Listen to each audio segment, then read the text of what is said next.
আমার PLID osteoporosis, আমি একটুও বসতে পারি না, বসলে ব্যথা খুব বেড়ে যায়, ঘরের ভিতরে একটু হাঁটাহাঁটি চেষ্টা করি, ব্যথায় খুব কষ্ট পাচ্ছি। 2017 থেকে ঢাকা PG তে PLID-র অপারেশন হয়েছিল।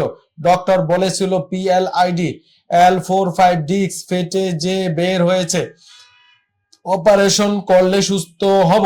আমি সুস্থ হই নাই। ইন্না লিল্লাহি ওয়া ইন্না ইলাইহি রাজিউন। আল্লাহ পাক আপনাকে সুস্থ করুন।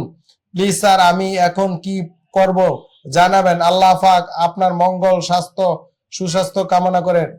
আসসালামু আলাইকুম। ওয়ালাইকুম সালাম। আপনার একটাই বার্তা, আপনি দয়া করে কষ্ট করে, আপনি একজন বয়স্ক মানুষ, সিনিয়র সিটিজেন, সকল কাগজপত্র নিয়ে ডিপিআরসিতে চলে আসেন। ইনশাআল্লাহ আপনাকে আর অপারেশন করতে হবে না। এই বয়সে বাকি জীবন যতদিন আল্লাহ পাক হায়াত দিয়ে থাকে ততদিন আপনি সুস্থতার মাধ্যমে চলাফেরা, নামাজ রোজা বা আপনি যেই ধর্মই করেন না কেন, আপনি অবশ্যই একজন মুসলমান বোঝা যায়। যাই হোক, অবশ্যই নামাজ রোজা আপনার পারিবারিক সকল কাজ ইনশাআল্লাহ আপনি করতে পারবেন। আশা করি আপনার উত্তর পেয়েছেন। ডিপিআরস লিমিটেড, আস্থা, বিশ্বাস ও নির্ভরতায় অবিচল।